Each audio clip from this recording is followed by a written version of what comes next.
pas de moi, de nous, dans le sens collectif. OK? ACBB, une église connectée, une église unique.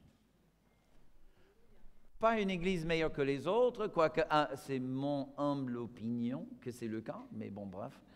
Ça ne concerne que moi, chacun son opinion. Mais j'aimerais juste vous dire quelque chose, et ça vient vraiment du cœur. Mais quand je suis ailleurs, j'aurais voulu d'être là. J'aime vraiment cette église. Et surtout, dimanche dernier, vous avez fait des baptêmes. Là, franchement, ça m'a terriblement manqué. Wow.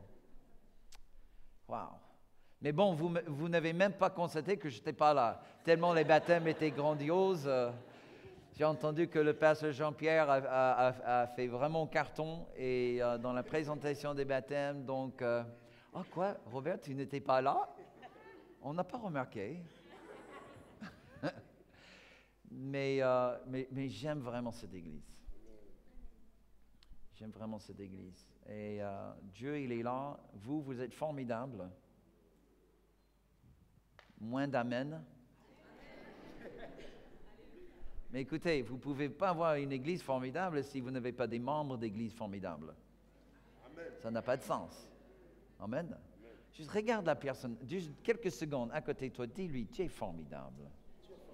Mais dis-le avec vérité, hein, ne mens pas.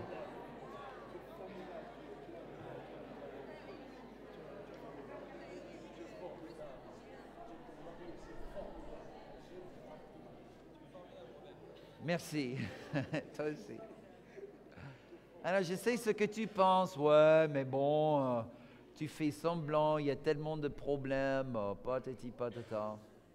Comment il s'appelle dans Winnie l'ourson, l'âne? Eeyore? En anglais, c'est Eeyore. L'âne, comment il s'appelle? Bourriquet, voilà, c'est ça. Il y a toujours un bourriquet dans l'église. Hein. Oh, tu vois pas, il va pleuvoir. Tu vois, c'est toujours horrible, il y a toujours un problème. Mes amis, écoutez, il y a toujours un problème. C'est la vie. Hello. On cache pas les yeux, on ferme pas les yeux quand il y a des problèmes. Okay? Mais quand je me couche à la fin de la journée, je ne me souviens pas des problèmes, je me souviens des victoires. Okay?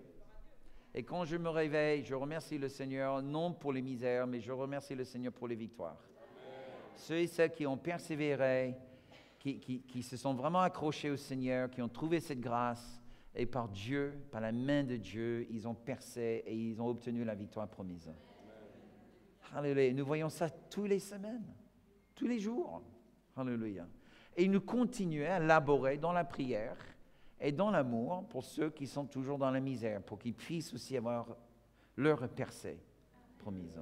Amen.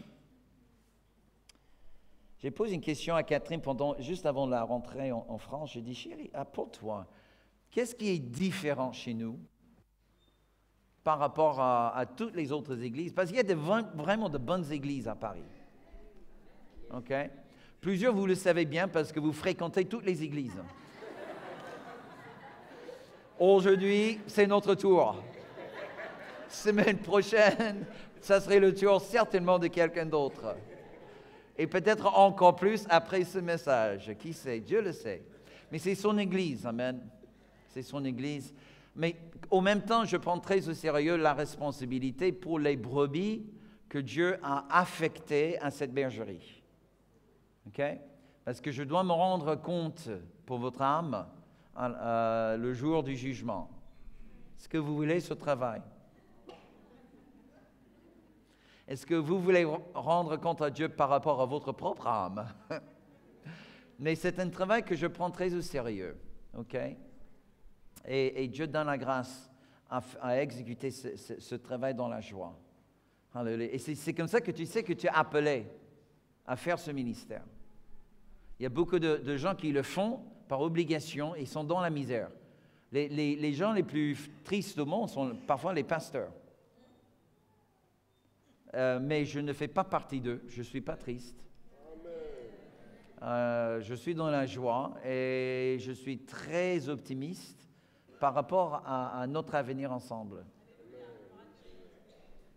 Mais cette question quand même, vous savez que depuis septembre, à cette prochaine rentrée, ça fera 2 ans depuis que on est accompagné parmi les responsables de l'Église, on est accompagné par un consultant. Et l'une des premières choses que le consultant nous a fait, c'est faire un test pour comprendre mieux comment Dieu nous a câblés, comment on réfléchit, comment on travaille ensemble pour améliorer le travail d'équipe.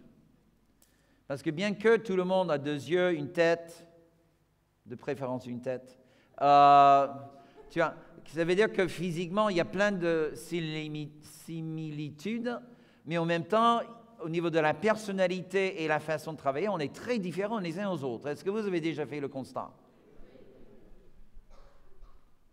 Donc, quand on se comprend mieux soi-même, on comprend mieux les autres et on apprend mieux comment travailler les uns avec les autres. C'est logique. Donc, si vous voulez, je me retrouve, on s'approche à la fin de l'année scolaire. Pour ceux qui sont de passage, pour nous, le début de l'année, c'est en septembre. Le calendrier de l'Église est plus ou moins le même que le calendrier scolaire et aussi le calendrier biblique. Donc, pour nous, on arrive à la fin de l'année. Voilà. À partir du 1er juillet, d'ailleurs, je vous rappelle, il n'y aura qu'un seul culte. Et tous les messages, tout le culte sera en français, mais le message sera toujours traduit parce qu'on va incorporer les gens du 2e culte dans le 1er et ça va juste alléger un petit peu le poids de travail pour les équipiers pendant les mois de juillet et août. On reprend les 2 cultes à la rentrée scolaire. Mais en conséquence, dimanche prochain, c'est la fête des pères. J'ai un message qui bouillonne à l'intérieur de moi pour les hommes. Tous les hommes disent oui, merci. Est-ce que ça va chauffer dimanche prochain? Et je ne sais pas si on a la capacité, mais j'ai proposé à David qu'on fasse une connexion en live avec le Week-end Man Up pour que les hommes qui sont en week-end entre hommes puissent participer en direct au même temps que les hommes qui sont surtout sur place. Donc, on verra ça. Et puis, le dimanche après, c'est notre fête d'église. Ce bâtiment, le dernier dimanche du mois, le bâtiment sera fermé. Il n'y aura personne ici ce dimanche-là. Donc, ne venez pas au 215 avenue Président Wilson le dernier dimanche du mois parce que vous ne trouverez personne. Même, on va amener le Saint-Esprit avec nous.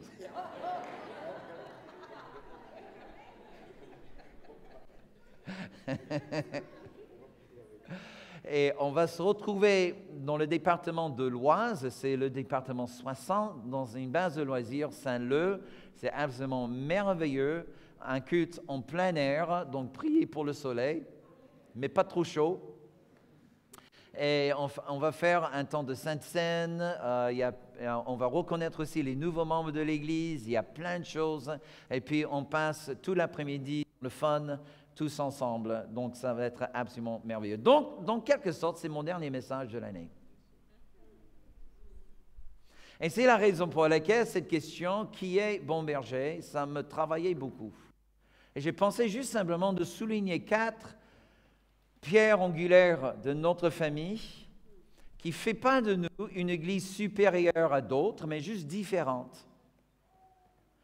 Et si Dieu vous a rajouté à cette église depuis 1 an, peut-être même 2 ans, peut-être certains de ces points sont nouveaux, peut-être pas. Mais c'est toujours un bon moment pour nous, même en tant que famille, de revisiter la mission qui nous unit ensemble. Pour savoir vraiment qui nous sommes. Si jamais vous croisez quelqu'un dehors et disent « Ah, tu vas dans quelle église ?» et vous dites « Comment ça s'appelle l'église ?» « Ah oui, le Bon Berger. » Et il te pose la question « Mais qu'est-ce qui est différent de cette église ?» Je ne sais pas. Maintenant, vous saurez comment répondre à la question. Actes chapitre 2, verset 46, nous dit que juste après que Pierre a prêché le premier message de l'église de Jésus, l'église se naît ce jour-là, le jour de la Pentecôte. 3000 hommes, femmes sont baptisés. Et la Bible nous dit qu'ils étaient tous les jours ensemble assidus au temple, ils rompaient le pain dans les maisons et prenaient leur nourriture avec joie et simplicité de cœur, louant Dieu et trouvant grâce auprès de tout le peuple. Et le Seigneur ajoutait chaque jour à l'Église ceux qui étaient sauvés. Alors, il est vrai que j'étais vraiment dans une réflexion par rapport à ce message. J'ai dit, mais Seigneur, franchement, j'aime la simplicité. Et d'ailleurs, l'Église était dans la simplicité. Dans la naissance, l'Église, est-ce que vous voyez des soucis ici? Non, il n'y a pas de soucis. Les soucis vont venir plus tard. Il y en a eu. Persécution, mort, tout le reste. Donc, mais est-ce que vous voyez des choses compliquées? Non. Tout le monde ensemble? Si, tout le monde est ensemble. OK? Tous les jours. Ah non, c'était pas, désolé, pasteur, je dois aller bosser aujourd'hui. Ah ben non, tu bosses pas. Dans le temple, toute la journée, tous les jours. Vous dites, mais comment ils vivaient alors? Vous vous souvenez comment ils vivaient? Comment ils finançaient tout ça? Comment ils finançaient? Tous ceux qui avaient des maisons, les terres, tout le reste, ils vendaient tout. Incroyable. Quelques décennies avant que Rome allait venir et raser Jérusalem à terre, Dieu inspire à son peuple de vendre leurs propriétés au plus haut prix. Dieu, en quelque sorte, c'est un businessman. Il sait quand il faut vendre et quand il faut acheter. C'est extraordinaire. Et c'est comme ça que l'Église a pu financer plusieurs années de Shabbat. Bon, c'était plus qu'une Shabbat, c'était une école biblique. Pendant plusieurs années, les 3000 personnes converties le jour de la Pentecôte, ils ont resté à Jérusalem, ils ne travaillaient pas, ils se logeaient chez les chrétiens, et ceux qui avaient des terrains, des maisons, vendaient tout pour pouvoir les nourrir pendant des années. Quelle merveilleuse école biblique, n'est-ce pas? Et c'était simple. Tout le monde dit simple. Ah, j'aime la simplicité. Et vous? Amen. J'aime vraiment la simplicité. Mais quand vous lisez la fin du livre des Actes, ce n'est pas la même image. Les choses deviennent compliquées. Déjà, Paul ne reste plus juste quelques semaines dans une église. Il reste parfois des années. Lisez le livre aux Corinthiens et vous trouverez la complication.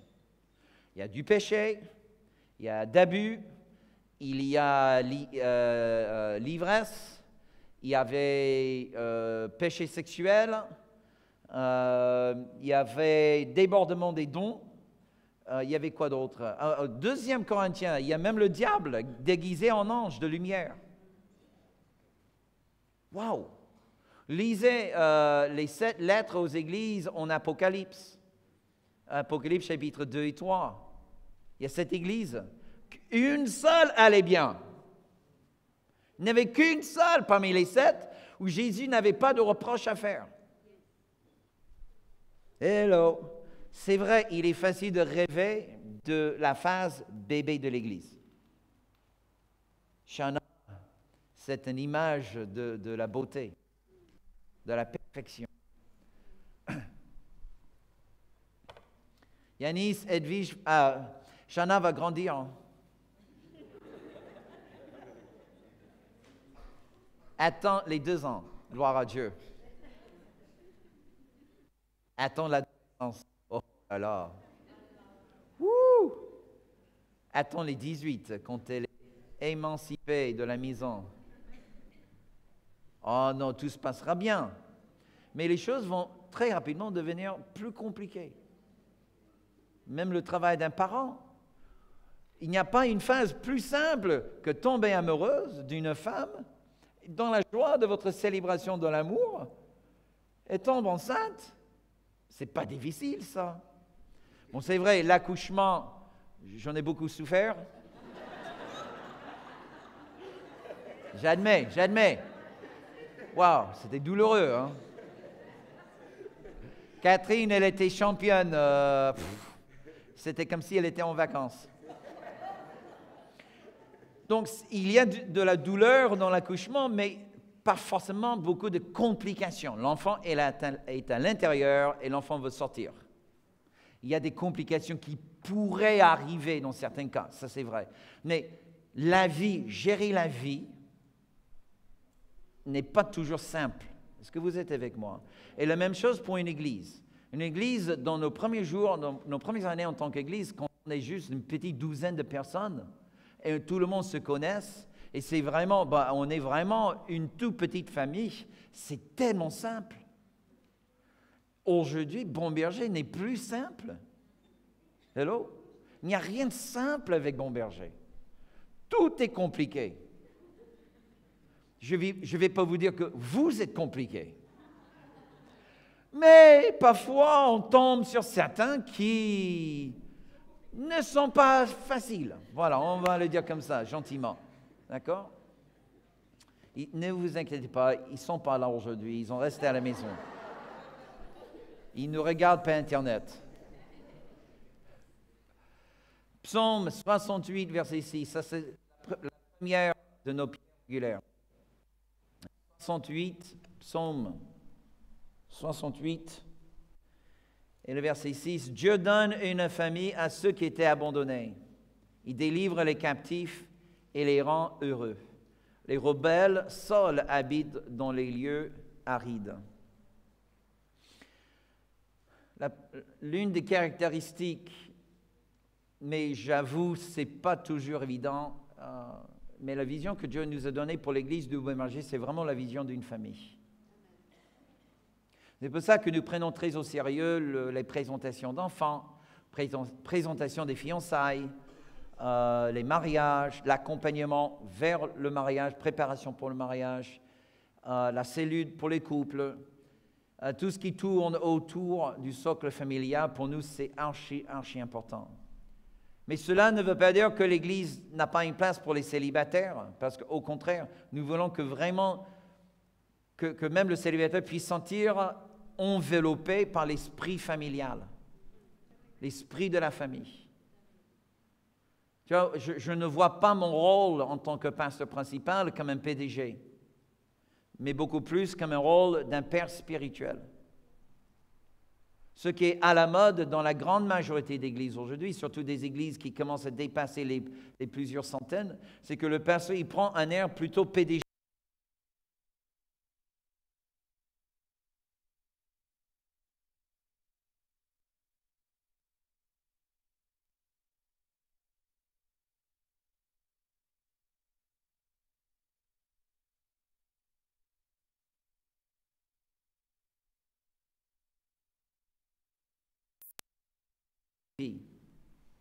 Déjà, Paris est une ville de solitaires. On peut dire.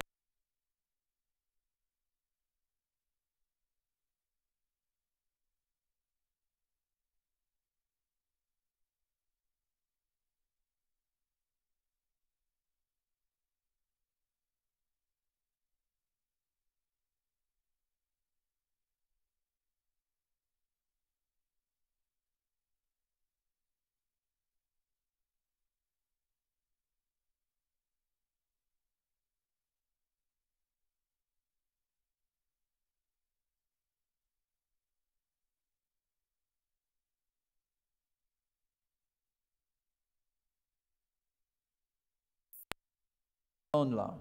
Les États-Unis a déjà largement dépassé les 50%.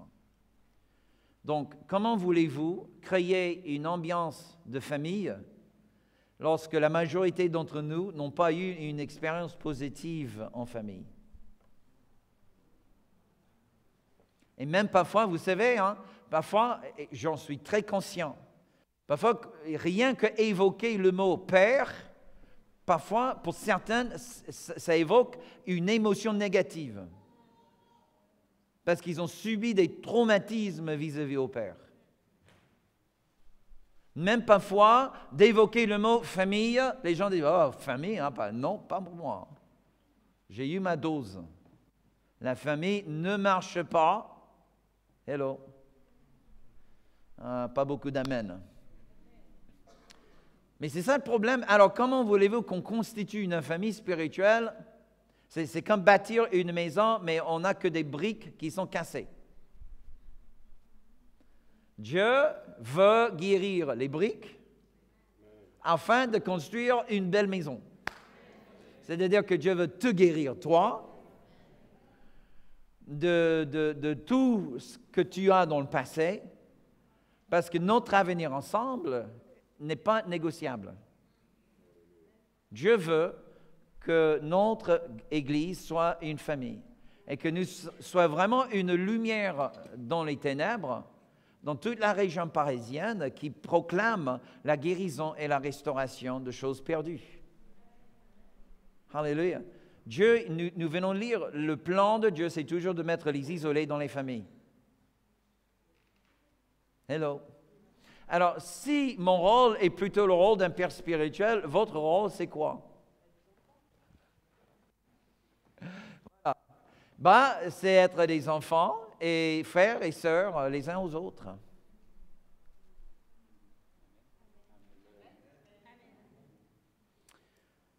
Moi, j'ai grandi dans une famille moyenne taille. J'ai 3 frères et une sœur. Désolé, il fallait juste un moment de faire le math. Voilà, donc, et puis on a toujours eu un chien. Il s'appelait King. Et mes 2 parents. Donc, mais à l'époque, on n'était pas considéré une grande famille, plutôt petite famille. Et, mais combien de fois je me battais avec mes frères. Oh, mes frères m'énervaient. Ma sœur encore plus. Le problème, c'est qu'elle était plus âgée que moi. Et comme j'ai grandi très lentement, et elle a poussé boum, comme ça, dans cette période d'âge, là où on était vraiment en conflit l'un contre l'autre, elle avait quasiment 2 fois ma taille, même si elle n'avait que 2 ans plus que moi. Et donc, j'avais peur d'elle. Donc, Dieu l'a préservée parce qu'elle m'a intimidé. Sinon, j'avais déjà lancé plusieurs complots avec mes frères pour la descendre. En tout cas, non, mais on est très proches aujourd'hui. On est très, très, très proches. Ça me rend un petit peu triste que ma famille se trouve aux États-Unis. Et puis, je ne sais pas si un jour, ils vont venir ici. En tout cas. Mais je me suis toujours plaint auprès de mes parents. Mais pourquoi je dois être le frère de tel et tel?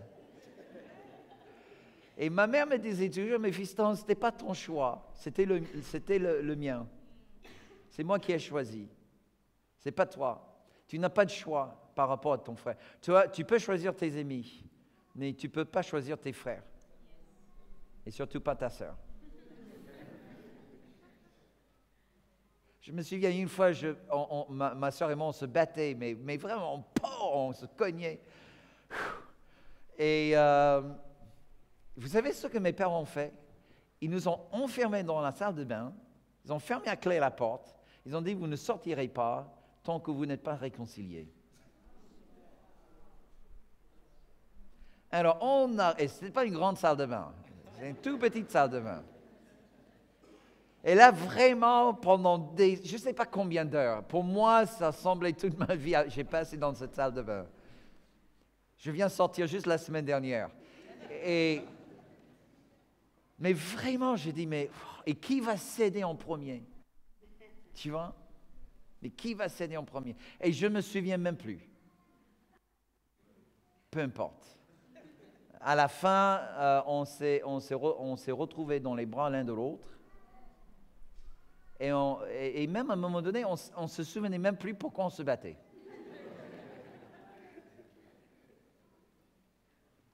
Incroyable. Et on est très, très, très proches, moi et ma sœur aujourd'hui. Donc, j'aimerais simplement vous dire, vous n'avez pas le choix par rapport à ton frère et ta sœur. Dans cette église, tu auras tes amis. Et je veux que tu aies des amis. C'est normal. Ce ne sont pas des cliques, mes amis. Tu ne peux pas être l'ami à tout le monde. C'est impossible. Grand maximum, un petit poignet, 3, 4 d'amis proches. Et deuxième sphère d'amis, pas secondaires, mais des amis un petit peu moins proches. C'est juste une question de temps, d'emploi de temps. Mais grand maximum, un tout petit dizaine d'amis, c'est tout ce que tu peux gérer. Mais il n'y a pas de limite sur le nombre de frères et sœurs. Là, il n'y a pas de limite. Donc, aie tes amis dans l'Église. Amen. Et les amis en dehors de l'Église. Mais sache que quand tu rentres à la maison, cette personne à côté de toi, c'est ton frère. C'est ta sœur. Et s'il faut, pour résoudre vos conflits, je vous enfermerai dans la salle de bain.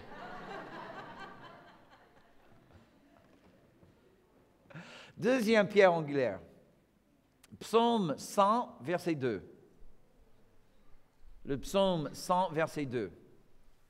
Servez l'Éternel avec joie, venez avec allégresse en sa présence. Pour moi, ce verset vraiment parle des poumons de bon berger.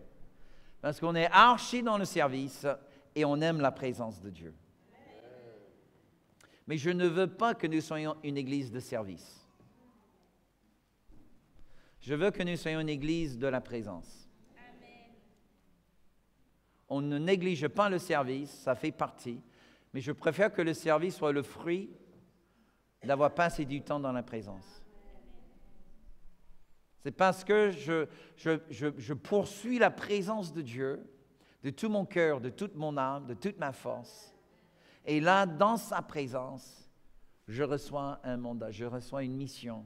Et la mission devient maintenant le fruit de ce que j'ai reçu de Dieu dans la présence. Ce n'est pas juste servir pour servir. OK?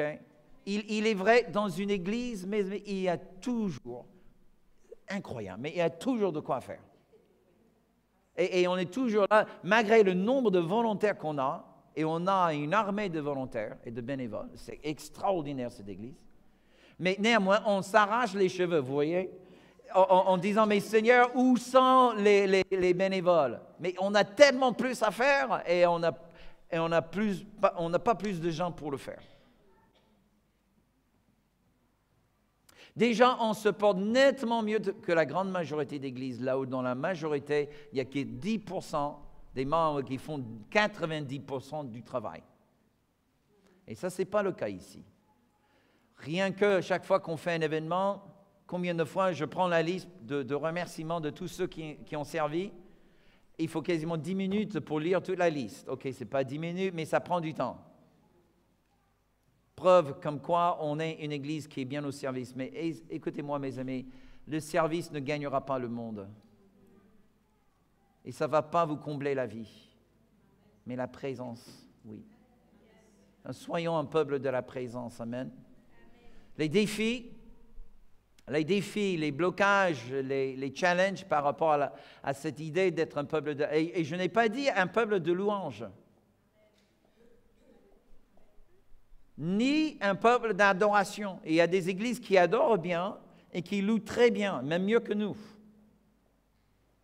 Qui ont je ne dis pas qu'on n'a pas, c'était super aussi ce matin, mais on a 3 groupes de louanges le dimanche. On a un groupe de louanges pour la réunion prière Israël, groupe de louanges pour l'école de disciples, groupe de louanges pour le JBB, et si je ne me trompe pas, groupe de louanges pour transformation. Ça fait combien de groupes de louanges dans l'église? Dans une église de notre taille, c'est incroyable. Hello! C'est vraiment incroyable. Mais on peut louer Dieu sans toucher sa présence. Et même toucher la présence ça ne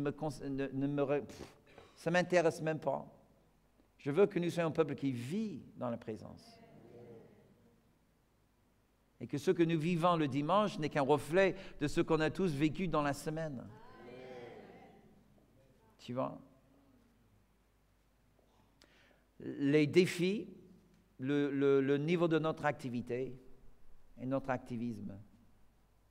Franchement, mais parfois on est tellement fatigué, on est tellement chargé, on n'a pas de temps de qualité avec Dieu.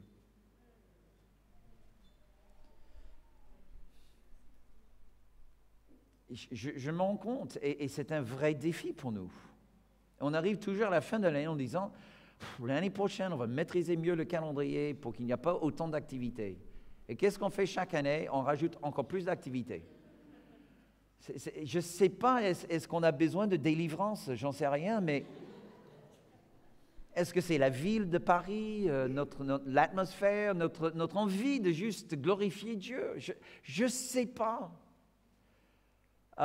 Mais parfois, c'est comme si le moteur de service prend tellement un élan que les freins ne sont pas assez puissants pour ralentir notre mouvement, pour qu'on puisse faire la pause et dire « Ok, arrêtons, passons du temps avec papa ».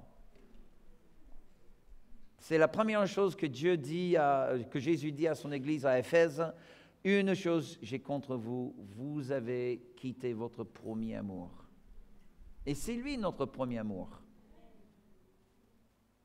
Hello? Pour moi, c'est vraiment le plus grand défi à cet aspect de notre culture. Il faut juste, mes amis, qu'on relève le défi et que chaque année, chaque fois qu'on devient trop chargé, on entend l'appel de l'Esprit au fond du cœur et on dit « Ouf, écoute, je peux répandre et nourrir les chiens qui aboient comme des fous, comme des possédés. Mais je préfère passer du temps avec mon papa. Parce que sur le long, c'est temps avec Dieu qui va apporter le plus grand bien à l'extérieur. OK? Alléluia. Troisième pierre angulaire.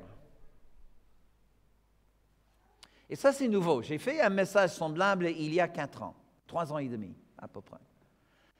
Et ce point n'était pas dans mes 4 points précédents.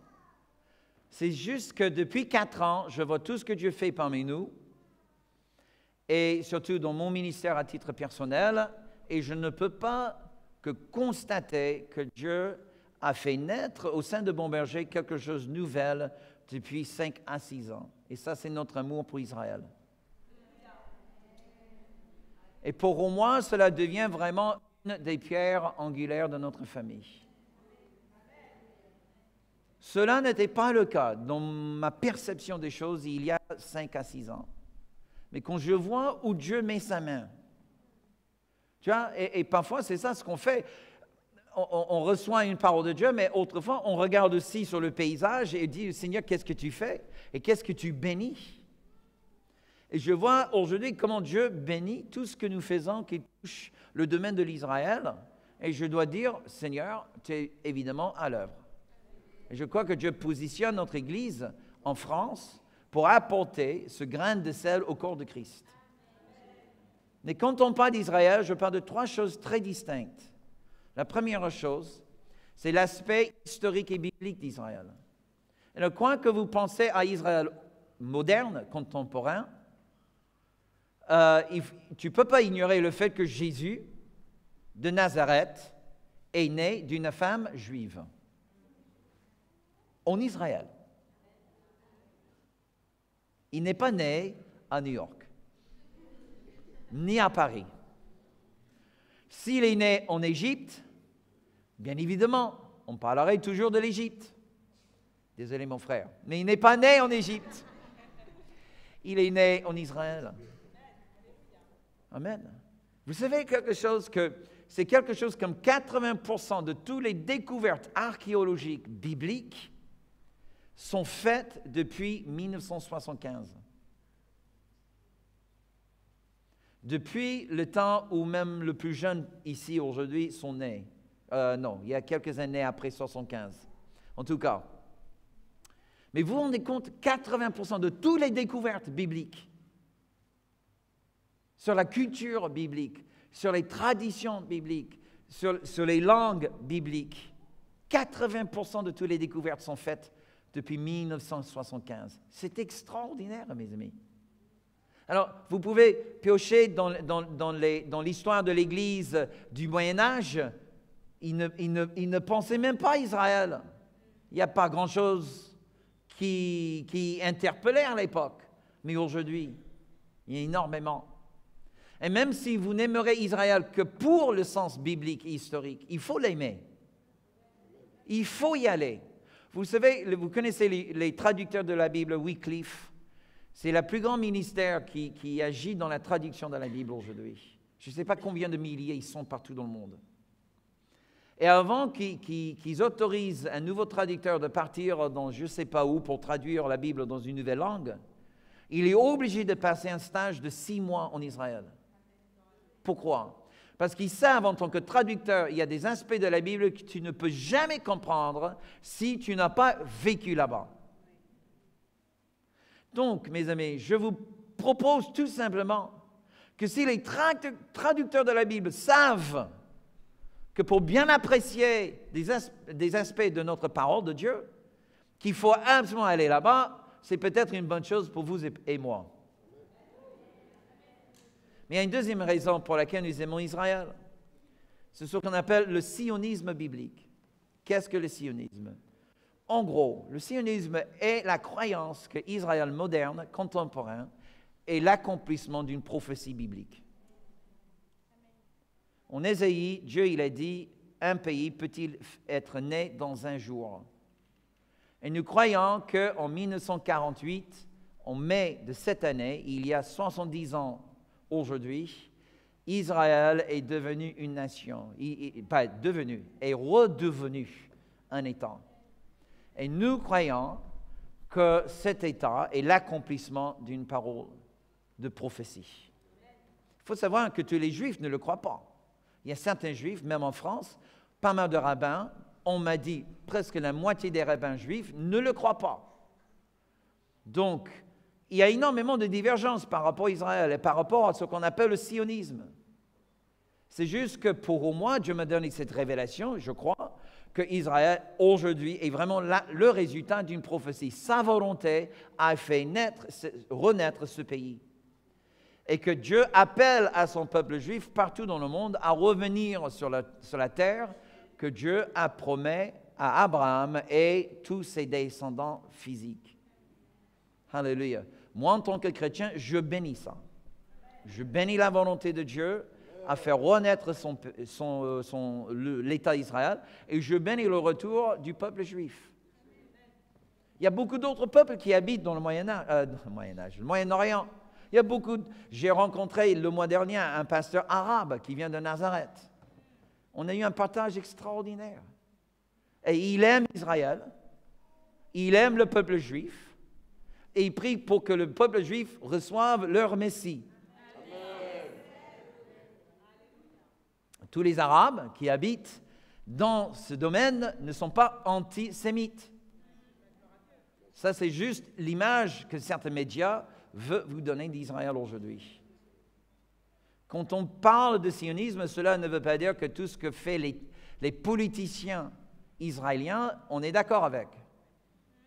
Ce n'est pas une déclaration politique.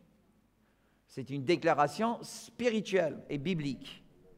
Pour moi, la seule vraie solution de paix ne se trouve qu'avec le prince de paix. Alléluia. Tout le reste, c'est que des hommes qui jouent avec la parole de Dieu. Troisième raison pour laquelle nous aimons Israël, c'est ce qu'on appelle, nous, la racine hébraïque de la foi. Qu'est-ce que ça veut dire? Ça veut dire tout simplement que de Sion vient le salut. Que le salut est d'abord pour le peuple juif, ensuite pour tous les autres peuples. Si vous faites partie des autres peuples, dites un grand Amen. Amen. Donc, ma foi n'a pas commencé avec l'apôtre Paul et le livre aux Romains. Ma foi commence avec Abraham. Parce que je suis de cette descendance spirituelle que Dieu a promis à Abraham. Et une semence viendra qui sera la source de la bénédiction pour toutes les nations. Et selon Galates chapitre 3, Jésus était cette semence qui ouvre la porte à toutes les nations. Donc nous croyons, et je n'aime pas parler des fêtes juives, mes amis. Écoute, Dieu a justifié Abraham avant la circoncision. Toute la doctrine de la grâce vient du fait que Dieu a justifié Abraham avant la circoncision et non pas après. Tu enlèves Abraham et on n'a pas la doctrine de la grâce. Hello! Et gloire à Dieu, à tous les non-juifs et même les juifs qui profitent de la doctrine de la grâce. C'est énorme. Amen. Mais je n'aime pas utiliser, parce qu'on ne veut pas judaïser la foi chrétienne. Mais en même temps, on reconnaît que la foi chrétienne a fait un virage dans l'histoire. Jusqu'à peu près 400 ans après Jésus, l'Église avait toutes les traditions dans les aspects de la racine hébraïque. On célébrait les fêtes de l'Éternel. On avait des danses, des chants, style juif. On avait tout ça. Et c'était à partir de l'empereur Constantin que tout ça était balayé en faveur des traditions grecques et les dieux babyloniens. Regarde notre calendrier dit chrétien. Tous les noms de nos jours sont des noms des faux dieux. Voilà pour notre calendrier chrétien. Hello! OK? Il y a encore beaucoup d'idolâtrie dans l'Église de Jésus-Christ aujourd'hui qui provient de cette racine babylonienne. Écoutez, on ne veut pas judaïser, mais on veut enlever toutes les traces babyloniennes. Notre Jésus n'a pas des cheveux blonds et des yeux bleus et il ne parle pas français. Lève-toi. Il ressemble un petit peu comme ça, mais avec des cheveux et la barbe un petit peu plus longue. Et il n'est pas israélien, il est égyptien. OK? Voilà. Donc, nos défis. Il y a des défis. Parce qu'autant que le sujet d'Israël doit fédérer les chrétiens, malheureusement, ça sépare les chrétiens. Et depuis le jour où Dieu m'a donné la révélation sur Israël, les 3 aspects, j'essaie vraiment à diriger l'Église à travers le champ miné. Pour maintenir l'unité, pour que tout le monde puisse vraiment profiter de cette révélation. Amen. La grande majorité de l'Église a bien avancé par rapport à ça, mais pas toute l'Église. Il y a certaines qui aimeraient qu'on soit encore un peu plus loin sur le chemin. Mais je ne veux pas perdre ceux qui n'ont pas encore commencé le chemin. Est-ce que vous voyez? Je suis aussi très sensible à certaines cultures qui sont tellement antisémites. Ils viennent à Jésus, mais ils ont besoin du temps pour vraiment désenraciner cette haine du juif. Et rien que lire un texte de la Bible, là où le mot Israël apparaît, ça évoque une émotion négative. Dieu le fait, mais parfois il faut du temps, mes amis. OK? C'est pour ça qu'on a ôté tous les symboles religieux. Vous voyez aucun symbole ici. Même une croix, tu ne le vois pas. Parce que je ne voulais jamais... La première chose que vous voyez à l'entrée de l'église, c'est quoi? C'est un café-bar. OK, on a besoin de le renouveler. Ça, c'est vrai. Mais vous savez, il n'y a aucun symbole plus français que ça. C'est fait exprès. On n'a pas mis là une grosse croix qui clignote. OK? On n'a pas mis une étoile de David en disant « Nous aimons Israël ». Tu vois?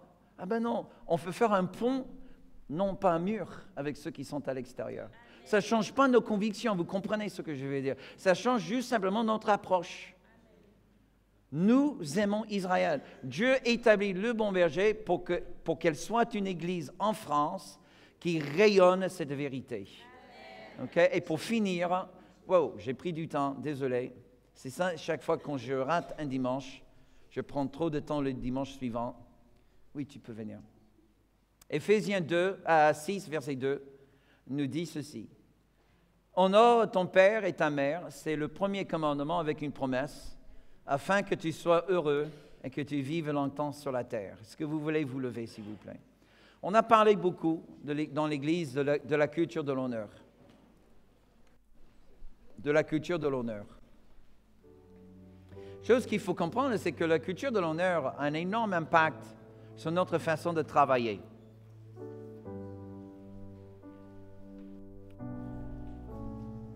Depuis 2 ans, avec Philippe, on a complètement refait la structure de l'Église. Aujourd'hui, Philippe et moi, on travaille vraiment en binôme dans la gestion des projets, dans les équipes de service, qui me libère de ce poids de la gestion qui n'est pas du tout mon point fort de toute manière. Pas du tout mon point fort. Et c'est son point fort. Gloire à Dieu. Chacun sa grâce. Amen. Il est vrai que Philippe ne porte pas le titre pasteur. Si on était aux États-Unis dans un contexte anglo-saxon, probablement il porterait le titre pasteur. Il a fait notre école pastorale. C'est juste qu'il n'a pas la grâce dans le soin de brebis. Et c'est pour cela qu'on n'attribue pas le mot pasteur. Mais dans le sens, il exerce un ministère aussi important que le mien. Aussi important que le ministère du pasteur Jean-Pierre ou du pasteur Catherine. OK? C'est pas le petit Philippe, diacre, qui balaye le sol et qui ferme le bâtiment et il est gentil. Non. C'est un ministre de Dieu qui exerce un ministère d'administration et de gestion. Amen. Et sans ça, mes amis, cette église n'ira pas loin. Je vous le dis tout de suite. Avec moi, vous allez recevoir une vision de choses à faire. Mais si vous n'avez pas quelqu'un comme lui derrière, qui peut bâtir les structures pour pouvoir le faire, vous deviendrez très frustré très rapidement avec moi. Parce que moi, c'est la vision. Alléluia, la vision. Et après, tôt ou tard, tu dis, mais et comment? Je dis, mais pourquoi tu me poses la question? J'en sais rien. Prie, je te le dirai. Ça marche pour quelques-uns, mais pas pour tout le monde. Amen. C'est aussi pourquoi que dans l'Église, il y a une décentralisation très importante. On n'a pas une hiérarchie, comme beaucoup d'églises pentecôtistes, là où l'homme de Dieu, c'est quasiment le pape. OK? Je suis peut-être un père spirituel, mais je ne suis pas le pape. Hello? Quelqu'un dit Amen? Alléluia! Gloire à Dieu! OK? Je ne sais pas comment marche la photocopieuse. Je ne sais même pas les réunions qui auront lieu dans le bâtiment au cours de la semaine. Non, mais je vais m'enfermer dans ma chambre, prier pour toi. Et Dieu me parlera pour que les dimanches prochains, j'ai un message fabuleux pour les papas, pour les hommes. Amen. Qu'est-ce que vous préférez? Moi, j'ai déjà décidé. Okay? Mais l'honneur, c'est la capacité de voir la valeur en quelqu'un et l'exprimer. Voir la valeur en quelqu'un et l'exprimer. Voir la valeur et l'exprimer. Si tu n'exprimes pas, ce n'est pas l'honneur. C'est le respect peut-être, mais ce n'est pas l'honneur. Ce que nous voulons, c'est une culture de l'honneur. On a vraiment bâti ça avec des responsables de l'Église pour lesquels je suis très reconnaissant. Il y a vraiment un esprit d'honneur entre nous. Il n'y a aucune supériorité entre nous. C'est vraiment une équipe et j'ai toujours rêvé de vivre ma vie environnée de tels hommes et de telles femmes. Je vis mon rêve. Vraiment, vous ne trouverez pas d'hommes et de femmes plus fidèles, loyaux, intègres que les responsables de cette Église. Merci pour le petit amen que j'ai entendu quelque part ici. Alléluia. Et ça, c'est vrai. Je vous l'ai dit de toute sincérité. Alléluia. Vous pouvez être fiers de vos responsables. Alléluia. Parce que même parmi vous, vous allez devenir à l'avenir des responsables. Quelques-uns, vous allez aussi vous joindre à l'équipe. Parce que plus grand l'Église, plus grande l'équipe. C'est important. Alléluia. Mais mes amis, je crois vraiment, on est au précipice, au point au début d'un nouveau chapitre dans l'Église. Je ressens vraiment, déjà je commence à prier pour le jeûne de Daniel en septembre à la rentrée. Vous voyez, moi je suis déjà dans la rentrée. Alléluia. Avant la fin juin, on va planifier déjà le calendrier pour toute l'année prochaine. Alléluia. On y est déjà. Vous rêvez de vos vacances. Pour nous, nous rêvons déjà de la rentrée. Alléluia. Parce que ça va décoiffer. Mon Dieu, vous n'avez rien vu à présent. Tu vois, les rêves que tu as dans ta vie personnelle, ces rêves sont implantés par le Seigneur. Et il veut donner vie à ces rêves. Les rêves que nous partageons ensemble, Dieu veut souffler l'esprit de vie sur ces rêves. Alléluia. Amen. Il est temps de célébrer le rêve que Dieu a mis dans nos cœurs. De célébrer cette vision collective et cette mission que nous partageons les uns avec les autres. Alléluia. Parce que nous allons laisser notre marque sur la capitale de la France. On va laisser notre marque dans d'autres cultures à travers le monde. Et c'est vous qui allez le faire, mes amis. Levez vos mains, levez vos mains. Alléluia. Seigneur, aujourd'hui, je libère vraiment la parole du Saint-Esprit sur le cœur de chacun de mes frères et mes sœurs. Et je déclare au nom de Jésus, si je peux voir les équipiers de prière, s'il vous plaît. Et je déclare au nom de Jésus que vous n'êtes pas un isolé, vous n'êtes plus un électron libre. Dieu te met dans une famille là où tu vas fleurir, là où tu vas te former, là où tu vas te combler. Tu te dis, est-ce que c'est possible qu'une telle famille existe? Dieu te dit, aujourd'hui, je te mets dans ma famille. Elle n'est pas encore parfaite, mais elle est authentique. Alléluia. Elle n'est pas complètement sanctifiée, mais elle est sincère. Prends ta place, célèbre ta place et saisis la grâce qui accompagne cette place. Parce qu'elle est pour toi. Elle est pour toi. Je ressens dans mon cœur, il y a quelques-uns ici présents, que peut-être tu as fait, tu es passé comme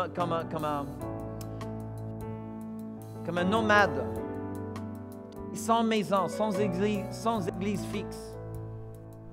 SF. Et aujourd'hui est un jour de guérison pour toi. S'il te plaît, juste fais Dieu confiance. Ce n'est pas un appel à ce que tu deviens membre de l'église de Bon Berger, ce n'est pas ça, mais que ton cœur soit guéri. C'est tout ce que je souhaite pour toi. C'est vraiment que ton cœur soit guéri. Que ce que le diable a volé de toi en termes de confiance dans les autres, de pouvoir faire confiance à nouveau. C'est pas évident. Mais peut-être aujourd'hui, ça commence juste en demandant la prière. Tu vois, un petit pas. Ce n'est pas un engagement. Ce n'est pas un énorme sacrifice, mais juste de quitter la chaise et prendre quelques pas pour demander à ce qu'un responsable puisse prier avec toi. Ça pourrait être vraiment le début d'une période de guérison importante. Vraiment un moment tournant. On va commencer ce chant. Et pendant le chant, je t'invite de quitter ta place. Laissez le Seigneur commencer ce travail de guérison aujourd'hui. Alléluia. Alléluia. Peut-être tu es dans l'église depuis quelques mois et juste aujourd'hui, juste en écoutant ces 4 points, tu dis, waouh, là je suis vraiment à ma place, je ne comprenais pas pourquoi Dieu m'a amené ici, mais je crois vraiment que cette église est vraiment pour moi. Et si tu veux juste faire une sorte de profession de cela, je t'invite aussi avec les autres qui vont demander la prière pour la guérison. Toi aussi, tu quittes ta place bien sur le devant et juste dis avec l'un des responsables aujourd'hui, je crois vraiment que Dieu me met à cœur de faire de Bon Berger ma famille spirituelle. Frère, sœur, peux-tu prier avec moi pour que Dieu me donne cette grâce? Si c'est ton cas, dès qu'on commence à chanter, je t'invite aussi de quitter ta place. Alléluia. Pour tous les autres, on va adorer le Seigneur et on va prier pour nos frères et sœurs qui viennent sur le devant. Venez maintenant. Venez, si vous voulez recevoir la prière pour la guérison, venez, quittez votre place. Venez maintenant. Si vous êtes nouveau, ça fait depuis quelques mois que vous venez, mais là, quelque chose s'est passé dans le cœur, vous êtes à la bonne place. Venez aussi. Priez avec un responsable et on va chanter. Tu veux